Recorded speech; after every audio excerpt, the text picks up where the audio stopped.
Som.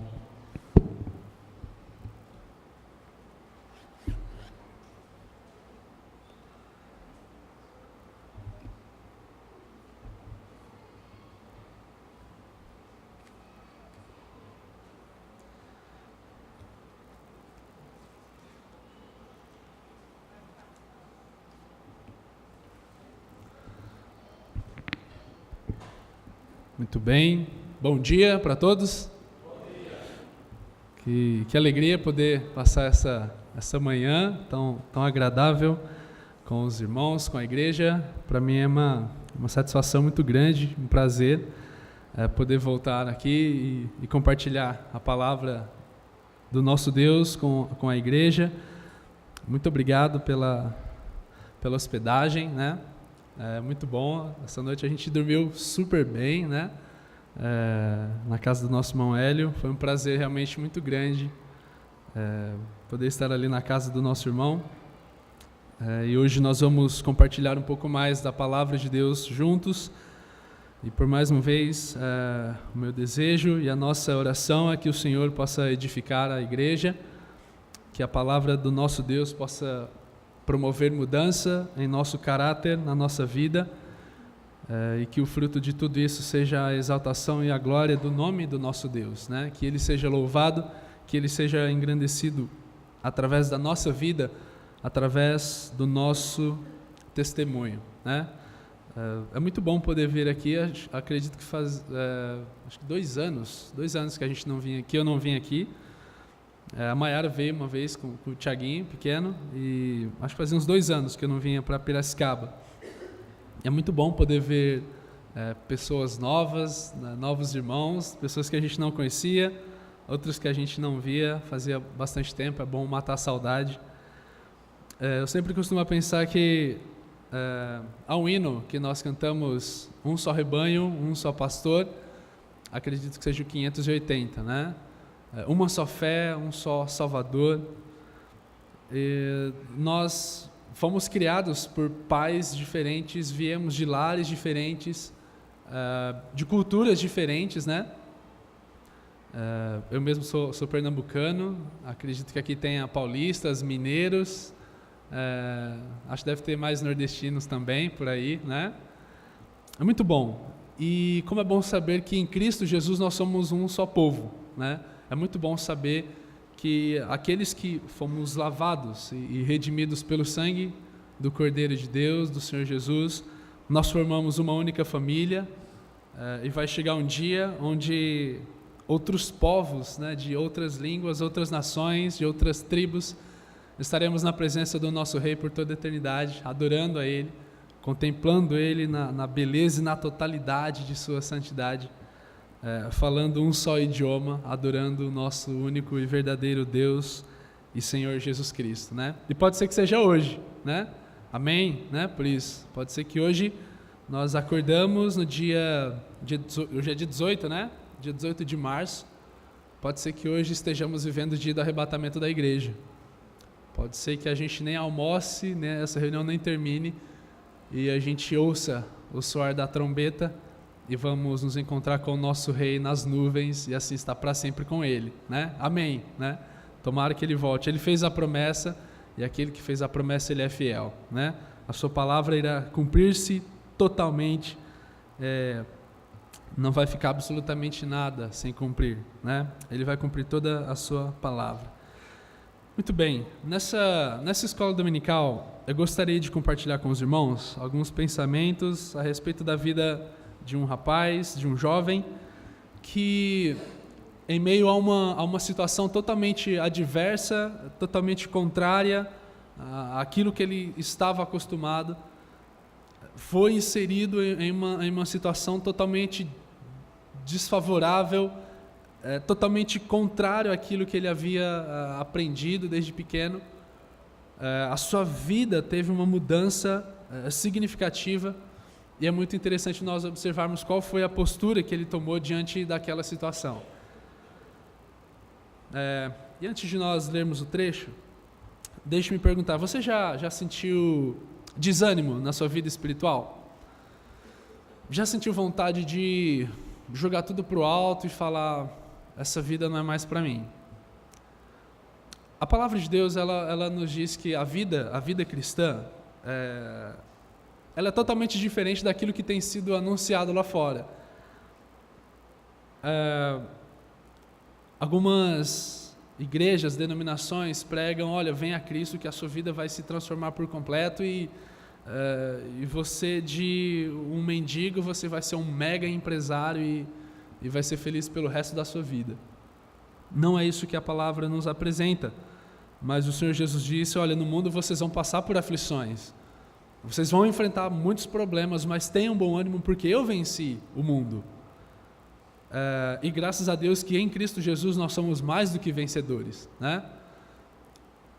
Então, na nossa vida cristã, no período nosso de conversão e de vida agora com Cristo, a vida ela não é um mar de rosas como muitos pintam e pregam, mas é uma vida cheia de desafios, de lutas, de dores, sim, né? Existem muitos irmãos nossos, ali principalmente da janela 1040, né, como nosso irmão tem dito, tem chegado o próximo dia da igreja perseguida, né, o DIP.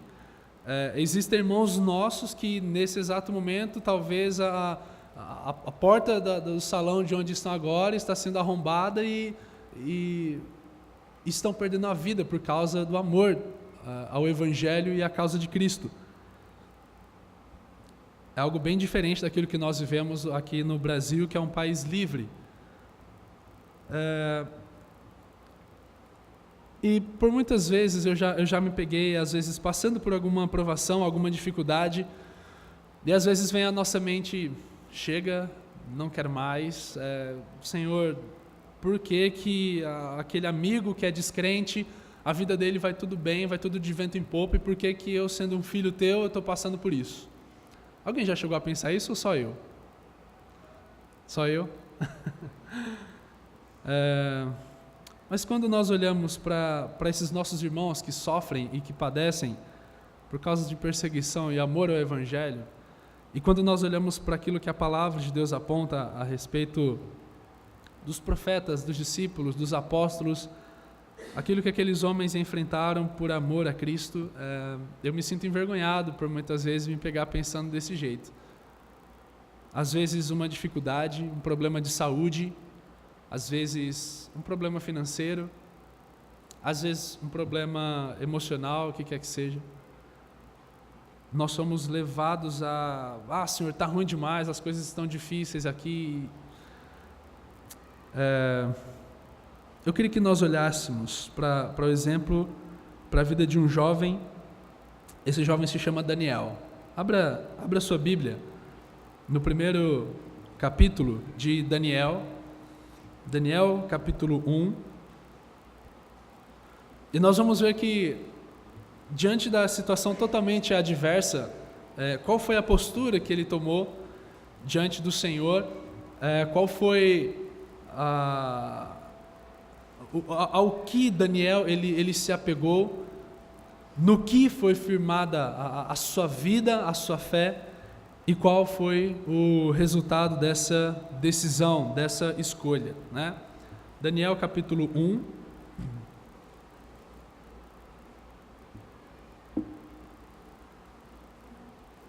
versículo 1, diz assim a palavra do Senhor: No ano terceiro do reinado de Jeoaquim, rei de Judá, veio Nabucodonosor, rei da Babilônia, a Jerusalém e a sitiou. O Senhor lhe entregou nas mãos a Jeoaquim, rei de Judá, e alguns dos utensílios da casa de Deus. A estes levou-os para a terra de Sinar, para a casa do seu Deus, e os pôs na casa do tesouro do seu Deus. Disse o rei a Aspenaz, chefe dos eunucos, que trouxesse alguns dos filhos de Israel, tanto da linhagem real como dos nobres, jovens sem nenhum defeito, de boa aparência, instruídos em toda a sabedoria, doutos em ciência, versados no conhecimento e que fossem competentes para assistirem no palácio do rei e lhes ensinasse a cultura e a língua dos caldeus. Determinou-lhes o rei a ração diária das finas iguarias da mesa real e do vinho que ele bebia, e que assim fossem mantidos por 3 anos, ao cabo dos quais assistiriam diante do rei. Entre eles se achavam dos filhos de Judá Daniel, Ananias, Misael e Azarias. O chefe dos eunucos lhes pôs outros nomes, a saber, a Daniel, o de Beltesazar, a Ananias, o de Sadraque, a Misael, o de Mesaque, e a Azarias, o de Abednego. Resolveu Daniel firmemente não contaminar-se com as finas iguarias do rei, nem com o vinho que ele bebia. Então pediu ao chefe dos eunucos que lhe permitisse não contaminar-se. Ora, Deus concedeu a Daniel misericórdia e compreensão da parte do chefe dos eunucos. Disse o chefe dos eunucos a Daniel: tenho medo do meu senhor, o rei, que determinou a vossa comida e a vossa bebida. Por que, pois, veria ele o vosso rosto mais abatido do que dos outros jovens e dos outros jovens da vossa idade? Assim poríeis em perigo a minha cabeça para com o rei. Então disse Daniel ao cozinheiro-chefe, a quem o chefe dos eunucos havia encarregado de cuidar de Daniel, Ananias, Misael e Azarias: experimenta, peço-te, os teus servos 10 dias, e que se nos deem legumes a comer e água a beber. Então se veja diante de ti a nossa aparência e a dos jovens que comem das finas iguarias do rei. E segundo vires, age com os teus servos. E ele atendeu e os experimentou 10 dias. No fim dos 10 dias, a sua aparência era melhor. Estavam eles mais robustos do que todos os jovens que comiam das finas iguarias do rei. Com isso, o cozinheiro-chefe tirou deles as finas iguarias e o vinho que deviam beber e lhes dava legumes. Ora, a estes 4 jovens, Deus deu o conhecimento e a inteligência em toda a cultura e sabedoria, mas a Daniel deu inteligência de todas as visões e sonhos. Vencido o tempo determinado pelo rei para que os trouxessem, o chefe dos eunucos os trouxe à presença de Nabucodonosor. Então o rei falou com eles, e entre todos não foram achados outros como Daniel, Ananias, Misael e Azarias. Por isso passaram a assistir diante do rei. Em toda matéria de sabedoria e de inteligência sobre que o rei lhes fez perguntas, os achou 10 vezes mais doutos, mais inteligentes do que todos os magos e encantadores que havia em todo o seu reino. Daniel continuou até ao 1º ano do rei Ciro. Muito bem, somente até aqui, que o Senhor abençoe a nossa meditação e que Ele mesmo possa, através do seu Santo Espírito, aplicar a palavra de Deus ao nosso coração. Amém? Muito bem, irmãos. Nós vemos esse trecho onde apresenta um período da história de Israel, da história do povo do nosso Deus, que sempre quando nós olhamos desde o início do tratar do Senhor com o povo de Israel, assim que o Senhor os livra do cativeiro do Egito, lá em Êxodo, capítulo 12, nós vemos que o Senhor começa agora a tratar com o povo no deserto, e a jornada do povo de Israel, ela sempre foi marcada por altos e baixos, onde por muitas vezes o povo procurava e estava firme ali com o Senhor e através disso conseguia vencer as batalhas quando eles estavam em obediência ao Senhor, na sua jornada até a terra prometida e na própria terra, as lutas e as batalhas que eles enfrentavam.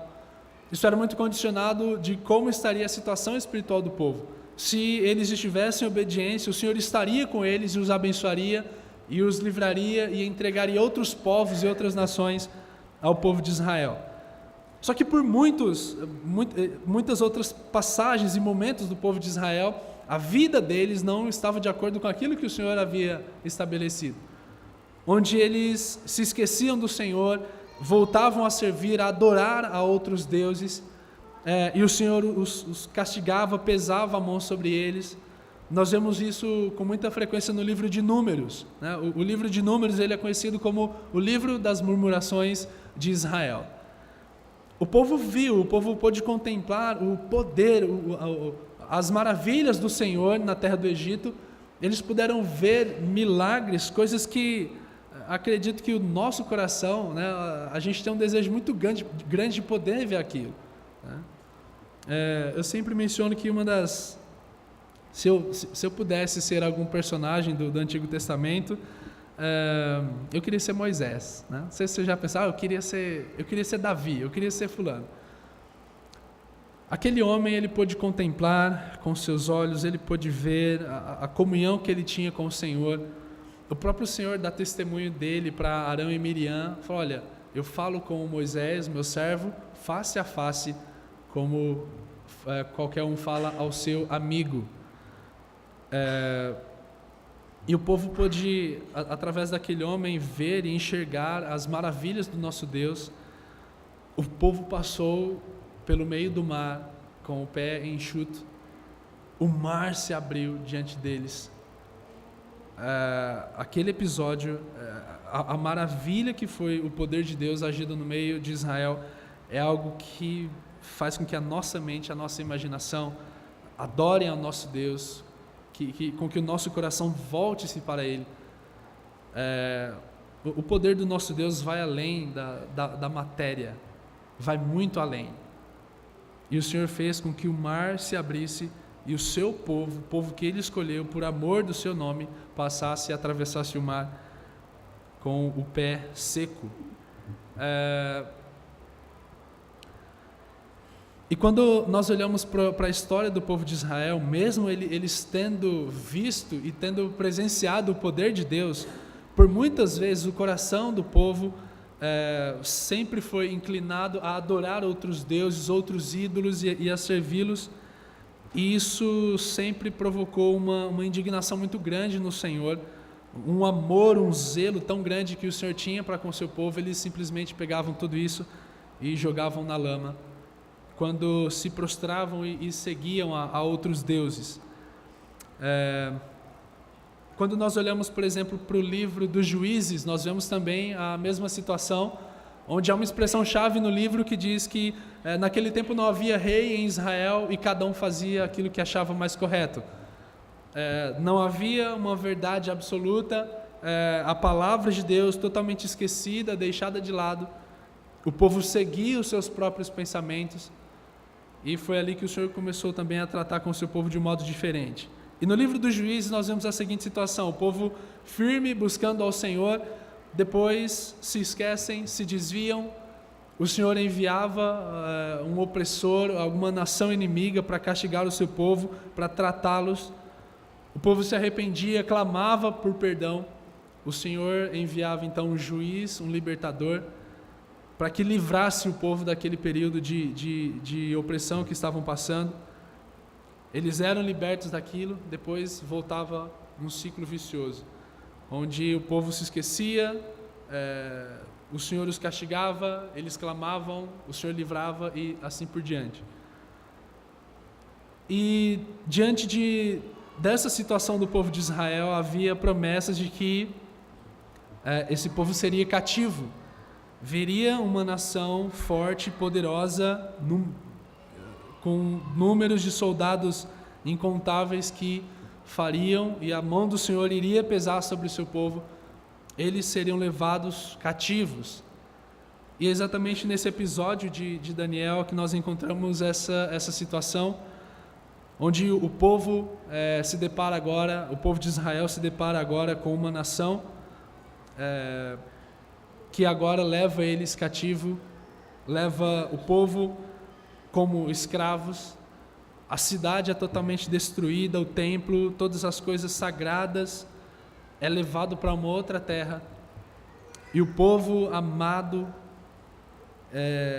a menina dos olhos de Deus, aquele que o Senhor escolheu dentre todos os povos que havia sobre a terra, o Senhor escolhe a Israel. esse povo é levado cativo para Babilônia. E nós encontramos esses jovens, Daniel, Ananias, Misael e Azarias, inseridos nesse contexto. Quando nós olhamos para Nabucodonosor, nós vemos um rei sábio, o Império Babilônico, o mais célebre, o mais rico, o mais poderoso de todos eles, e nós vemos esse rei sendo usado por Deus, sim, para tratar a rebeldia de seu povo. Nós vemos um rei muito sábio, um rei que tinha muito conhecimento, muita sabedoria. Aqueles que deveriam estar diante deles não eram qualquer um, mas ele pede para que fossem levados à sua presença os nobres, aqueles da linhagem real, e esses rapazes se encontravam nesses requisitos, né? Faziam parte daqueles que o rei queria que estivessem em sua presença. No versículo 3, disse o rei a Aspenaz, chefe dos eunucos, que trouxesse alguns dos filhos de Israel, tanto da linhagem real como dos nobres, jovens sem nenhum defeito, de boa aparência, instruídos em toda a sabedoria e doutos em ciência, versados no conhecimento, e que fossem competentes para assistirem no palácio do rei, e que lhes ensinasse a cultura e a língua dos caldeus. Então eu queria, a partir desse momento, que nós pensássemos no perfil de Daniel, e que tentássemos nos identificar com ele. Bom, Daniel aqui estava totalmente se antes havia uma zona de conforto, uma área onde ele estava completamente protegido, guardado, talvez vivendo em família, vivendo no meio do seu povo, de repente, aquela grande nação dos babilônicos chega ali a Jerusalém, a Israel, e leva todos os povos, todos os jovens para um povo completamente estranho, com uma língua estranha, uma cultura totalmente diferente da cultura de Israel. E esses jovens estão agora inseridos nesse contexto. Um contexto totalmente adverso à sua fé e à sua cultura, longe da sua família, longe dos seus parentes, longe dos seus familiares, com o templo do seu Deus totalmente destruído e tudo aquilo que eles consideravam precioso, sagrado, santo, tudo isso estava agora no meio de uma nação totalmente pagã, idólatra, imoral. Essa era a situação de Daniel. Versículo 6, entre eles se achavam dos filhos de Judá, Daniel, Ananias, Misael e Azarias. O chefe dos eunucos lhes pôs outros nomes, a saber, a Daniel de Beltesazar, Ananias o de Sadraque, Misael, Mesaque e Ananias de Abednego. Como eu disse, às vezes na nossa vida a gente é levado a querer jogar tudo para o alto, a desanimar, a enfraquecer. Então eu queria te perguntar, meu irmão e minha irmã, eu não conheço a sua vida, mas o nosso Deus, Ele sabe, o que tem te levado a enfraquecer na fé? Será que os problemas que eu e que você passamos na nossa casa se comparam à situação que esses jovens estavam passando? Será que a dificuldade que nós enfrentamos na nossa casa é maior do que a dificuldade e a adversidade que esses 4 rapazes estavam inseridos? Será que nós temos motivo, será que nós temos razão em, às vezes, nos revoltar contra o Senhor e querer abandonar tudo e fazer as coisas conforme a nossa vontade, conforme o nosso querer, o nosso pensamento? Será que nós temos base para reclamar contra o Senhor?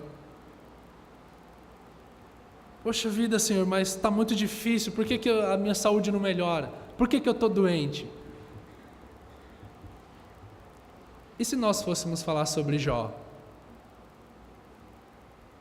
Se nós juntarmos também o testemunho de Jó, aquilo que aquele homem passou, aquilo que aquele homem enfrentou,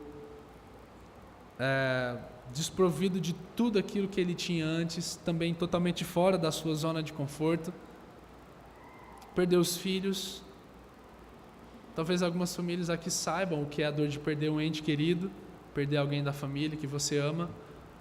Aquele homem perdeu 10 filhos de uma vez só. E todos nós sabemos o quão era importante a descendência para uma família naquela época. Aquele homem que tinha sua companheira, a sua esposa, ouve da boca dela: amaldiçoa a Deus e morre. Entrega os pontos, joga tudo para o alto. Mas ele diz: você fala como uma louca. O Senhor nos deu o bem, a gente não vai receber também o mal? O Senhor deu e o Senhor tirou. Bendito seja o nome do Senhor. Se nesse contexto, se havia alguém que tinha motivos para se revoltar ou se rebelar contra o Senhor, esses seriam esses 4 rapazes. Este seria Daniel. Longe da sua família, longe de seus pais, talvez irmãos, longe dos seus amigos, longe do seu povo, de pessoas que talvez ele cresceu junto,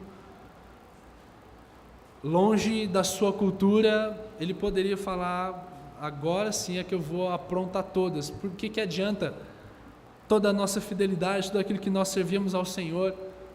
Pode ser que eles eram firmes lá sim, mas por causa do pecado da nação, Deus trata com ela inteira. Se alguém talvez tivesse um motivo para se rebelar contra o Senhor, esse seria Daniel. Mas que testemunho eles deram, que testemunho forte, impactante foi o testemunho, a vida e a decisão que eles tomaram. E eu gostaria de meditar um pouco a respeito disso com os irmãos. O versículo 8, ele é o versículo chave da vida de Daniel. O versículo, ele é o versículo que determina agora todo o decorrer do livro e toda a história da vida de Daniel lá na Babilônia. Resolveu Daniel firmemente não contaminar-se com as finas iguarias do rei, nem com o vinho que ele bebia. Então pediu ao chefe dos eunucos que lhe permitisse não contaminar-se. Sabe qual que é o nome disso? Em outras palavras, santidade, santificação. A palavra santificação, ela tem 2 sentidos. Não é simplesmente você separar alguma coisa, mas essa coisa que agora foi separada, você dedica e você oferece a algo. Então, santificação é tirar de, separar de, oferecer para. É exatamente essa postura que nós encontramos em Daniel, e é a mesma coisa que o Senhor exige, que o nosso Deus exige de cada filho seu. Santificação, santidade. Ele nos tirou do império das trevas, Ele nos tirou do mundo para servirmos ao Deus vivo e santo. Nós temos uma utilidade para o Senhor através de Cristo Jesus, graças a Deus por isso. Antes éramos inúteis, né? O pecado inutilizou por completo a nossa vida, as nossas obras, as nossas ações. A queda foi terrível, mas agora em Cristo Jesus fomos separados e agora devemos nos oferecer ao Senhor como um sacrifício. Agora nós temos uma utilidade para o nosso Deus. Então Daniel, ele resolve firmemente, com toda a sua convicção, não se contaminar com aquilo, com o contexto que ele estava inserido.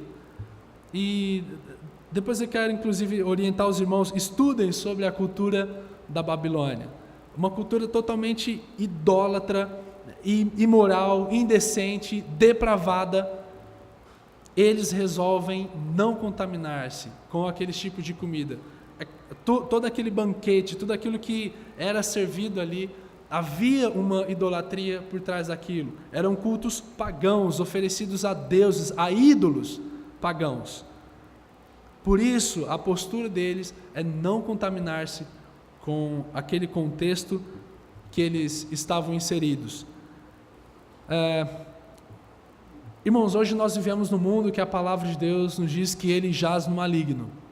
O mundo está completamente morto, em todos os aspectos. Se você, por exemplo, pede um conselho a um amigo seu, se você pede: olha, estou com uma dificuldade lá em casa, estou passando por um problema com a minha esposa, um problema no meu casamento, o que você me orienta a fazer? Sabe qual é o conselho que vão te dar? Troca ela. Troca. Está com problema? Tem tantas por aí. Joga fora.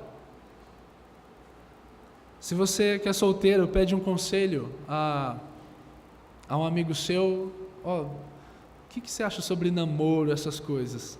Sabe o que eles vão te dizer? Que namorar? Você está brincando, você está falando essa palavra hoje para nós. Namorar? Compromisso?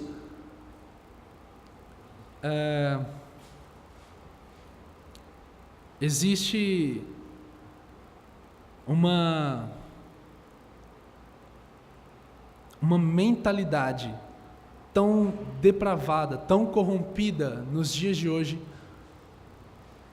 que todos os segmentos que nós possamos imaginar, a sociedade, os valores, os nossos governantes, a maneira de administrar as coisas públicas, tudo isso é um sistema que está completamente corrompido e apodrecido pelo pecado. Há uma mentalidade satânica, maldita por trás de todo esse sistema em que nós estamos inseridos. E nós, como igreja, temos o dever e a obrigação de nos manter puros, santificados para o nosso Deus.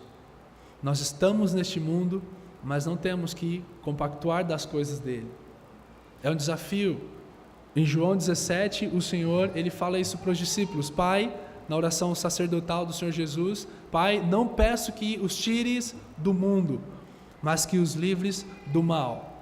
Irmãos, eu e vocês, nós somos sal e somos luz no mundo que está em trevas. Nós precisamos dar sabor a esse mundo. O mundo está completamente perdido, completamente mergulhado no pecado, na ideologia mundana e satânica, e nós temos o dever e a obrigação de nos manter santos diante do nosso Deus. Quantas pessoas foram levadas ali para Israel? Muitas, centenas, milhares de pessoas. E aqueles outros? E os outros jovens? Será que eles não conheciam também o Senhor? E os outros que foram levados para a Babilônia? Onde é que estavam? Enchendo a pança na mesa do rei. Não, vamos lá. Nossa, olha, em Israel não tinha um churrasco desse? Que é isso? Olha essa mesa aqui, olha quanta comida boa. Nossa, é agora, né? E o povo lá ficou, com certeza ficaram gordos, né? Com as finas iguarias do rei. Mas a palavra de Deus destaca esses 4. De toda a nação que foi levada cativa, nós encontramos esses 4 mantendo-se fiéis, mantendo-se separados, mantendo-se em santidade diante do nosso Deus. E quando nós tomamos essa postura, e quando nós tomamos isso para a nossa vida, o Senhor, Ele honra os seus filhos, não tenha dúvida disso. Se no serviço tiram sarro de você, se na escola, na faculdade, zombam você, talvez por você ser o único virgem da classe, por você ser o único virgem da sua faculdade, honre a Deus com isso. Honre a Deus com isso. E com certeza saiba que o Senhor prepara, né? E talvez o Senhor está preparando já o seu casamento para os rapazes, uma mulher temente a Deus, uma serva do Senhor para estar ao seu lado. Mantenha-se em santidade, mantenha-se em retidão diante de Deus. Para as moças, não tenha vergonha de assumir que é uma cristã, que vive em santidade, que guarda os princípios da palavra de Deus. E com certeza o Senhor vai preparar um casamento abençoado, um marido fiel e temente a Deus. Não duvide disso, né? Deus deu isso para minha esposa, né? Ela preparou um maridão para ela. Quando nós tomamos essa postura de nos manter firmes diante do Senhor em meio à situação adversa, o Senhor, Ele honra, Ele preserva e Ele guarda os seus filhos. E a prova disso, como eu disse, dessa decisão que Daniel tomou, nós vemos em todo o decorrer do livro e em toda a história da vida de Daniel. Abra a sua Bíblia no capítulo 5.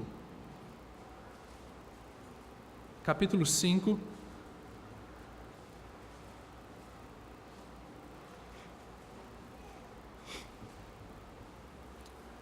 No capítulo 4, nós vemos o mesmo rei Nabucodonosor que levou cativo o povo de Israel.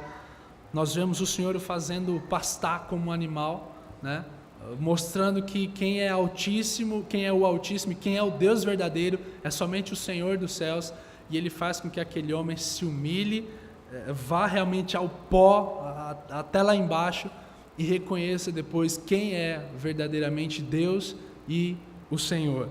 No capítulo 4,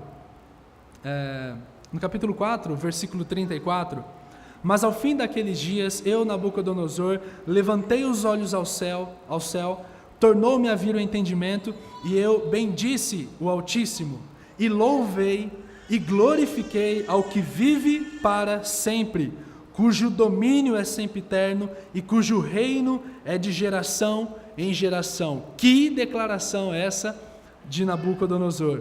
Todos os moradores da terra são por ele reputados em nada, e segundo a sua vontade ele opera com o exército do céu, e os moradores da terra não há quem lhe possa deter a mão, nem lhe dizer o que fazes.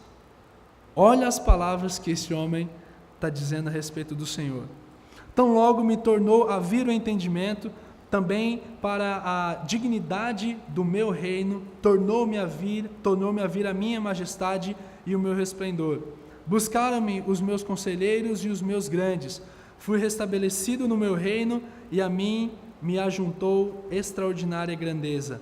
Agora, pois, eu, Nabucodonosor, louvo e exalço e glorifico ao Rei do céu, porque todas as suas obras são verdadeiras e os seus caminhos justos, e pode humilhar aos que andam na soberba. Eu não tenho dúvidas alguma que diante de uma declaração dessa, esse homem ele teve um encontro com o Senhor. Eu não tenho dúvidas de que nesse momento Nabucodonosor se humilha no pó da terra e reconhece Deus como soberano Senhor da terra e dos céus. Ele pôde ver Deus livrar aqueles rapazes de uma fornalha. Ele pôde ver o poder de Deus agindo através do testemunho e da vida deles. Quando nós chegamos no capítulo 5, encontramos Belsazar. O rei Belsazar deu um grande banquete a 1000 dos seus grandes e bebeu vinho na presença dos 1000. Terminado então o reinado de Nabucodonosor, o rei Belsazar, ele assume o seu posto no reinado da Babilônia. Só que no versículo, quando aparece aquela escritura na parede, onde o rei totalmente apavorado com aquilo, Daniel ele é chamado ali para interpretar aquela escritura na parede. No versículo 7, o rei ordenou em alta voz, Daniel 5, capítulo 5, versículo 7, o rei ordenou em alta voz que se introduzissem os encantadores, os caldeus, os feiticeiros. Falou o rei e disse aos sábios da Babilônia: qualquer que ler esta escritura e me declarar a sua interpretação será vestido de púrpura, terá uma cadeia de ouro ao pescoço e será o terceiro no meu reino. Mas por que o terceiro? Na verdade, o rei Belsazar, ele não era o rei oficial ali da Babilônia. Havia um que estava acima dele, o seu pai, Nabonide. Depois vocês podem pesquisar isso em livros de história, menciona isso, de que sai Nabucodonosor, entra Nabonide, mas nesse período, esse rei Nabonide estava passando um período de 8 anos na Arábia, e o rei Belsazar agora estava no posto dele. Então era o rei Nabonide, Belsazar e por isso que ele menciona que aquele que interpretasse, aquele que desse a interpretação, seria o terceiro no seu reino, né? Porque ele não era o primeiro, mas sim o segundo, né?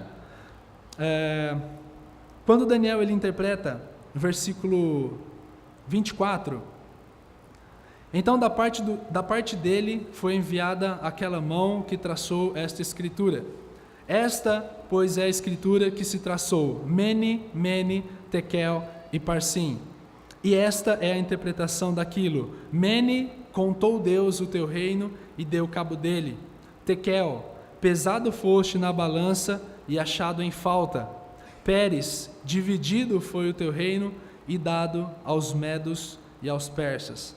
Então mandou Belsazar que vestissem a Daniel de púrpura e lhe pusessem cadeia de ouro ao pescoço e proclamassem que passaria a ser o terceiro no governo do seu reino. Naquela mesma noite foi morto Belsazar, rei dos caldeus, e Dario, o Medo, com cerca de 62 anos, se apoderou do reino. Termina então, é findado o reino e o domínio da Babilônia. Belsazar é morto, o último rei babilônico é morto, e Dario agora assume com o Império Medo, né? O Império Medo-Persa.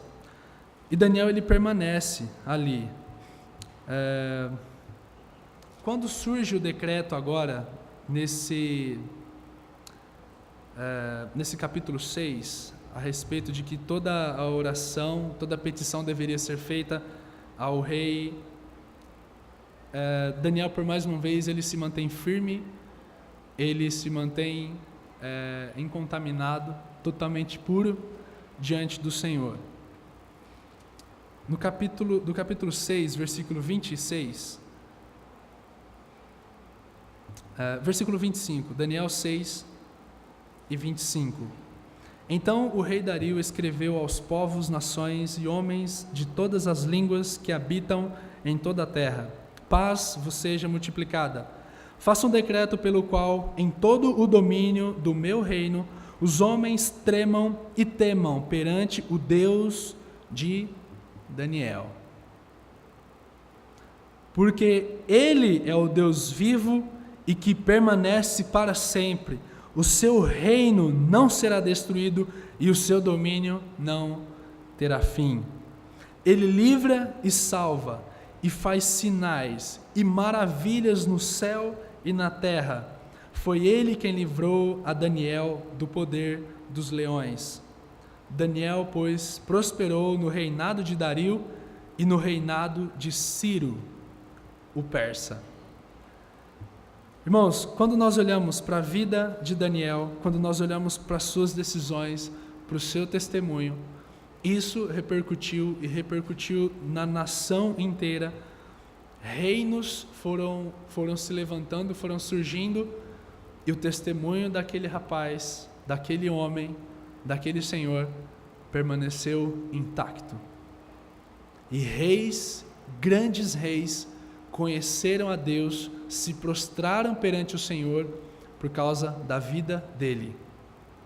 Porque lá no começo, alguns historiadores dizem que quando ele foi introduzido ali na Babilônia, ele tinha por volta dos seus 16, 17 anos.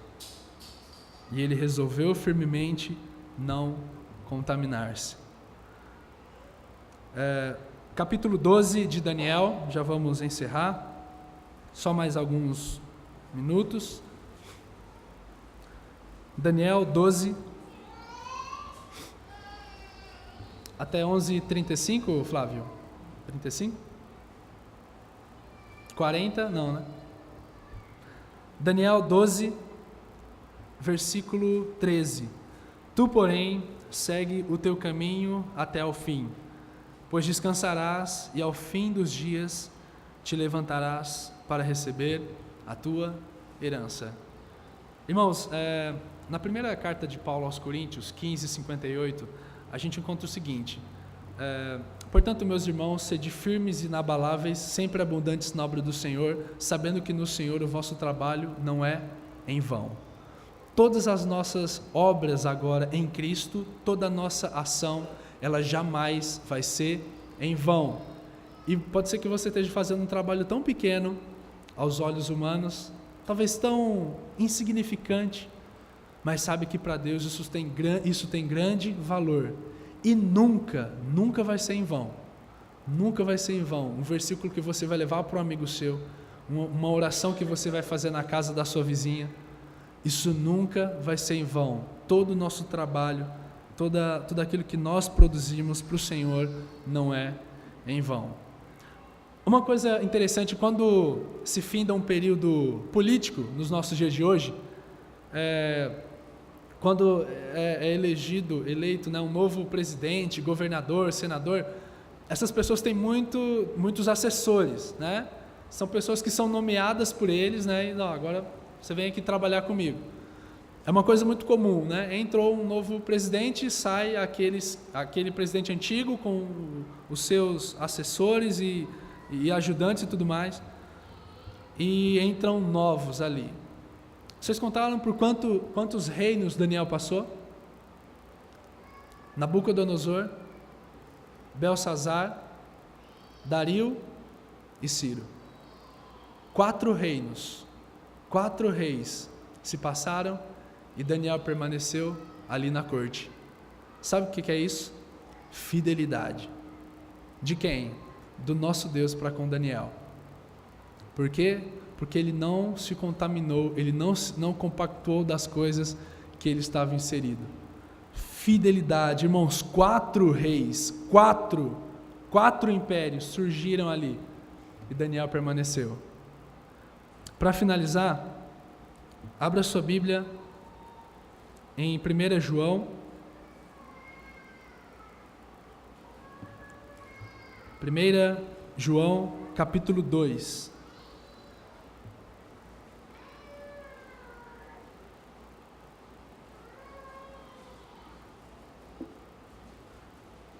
Primeiro João 2, versículo 15. 1 João 2 e 15. Não ameis o mundo, nem as coisas que há no mundo. Se alguém amar o mundo, o amor do Pai não está nele. Porque tudo o que há no mundo, a concupiscência da carne, a concupiscência dos olhos e a soberba da vida não procede do Pai, mas procede do mundo. Ora, o mundo passa, bem como a sua concupiscência. Aquele, porém, que faz a vontade de Deus, permanece eternamente. Permanece para sempre.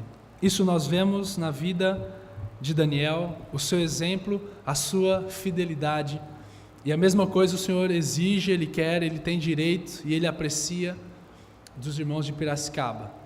Irmãos, permaneçam firmes na luta, não parem de lutar, não parem de seguir, de servir ao nosso Deus, de viver uma vida de santidade. Há uma recompensa. O nosso Salvador, o nosso Rei está às portas, Ele vem nos buscar e nós vamos receber a recompensa da luta, do labor que nós passamos aqui. Daniel, totalmente em um contexto totalmente fora da sua zona de conforto, longe de seus pais, da sua família, do seu costume, inserido numa cultura totalmente idólatra, corrompida pelo pecado, foi ensinado a ele uma língua totalmente diferente. Ele resolve firmemente não se contaminar, seguir e servir ao Senhor até o final da sua vida. 4 reis se passaram e Daniel permaneceu firme. E em todos eles, aqueles grandes homens, aqueles grandes reis, reconheceram e adoraram o Deus de Daniel. Que o Senhor nos abençoe e que o nosso Deus seja conhecido através da nossa vida e que Ele seja exaltado cada vez mais e mais. Ao nosso Deus, ao Senhor Jesus, seja honra, glória e louvor para sempre. Amém.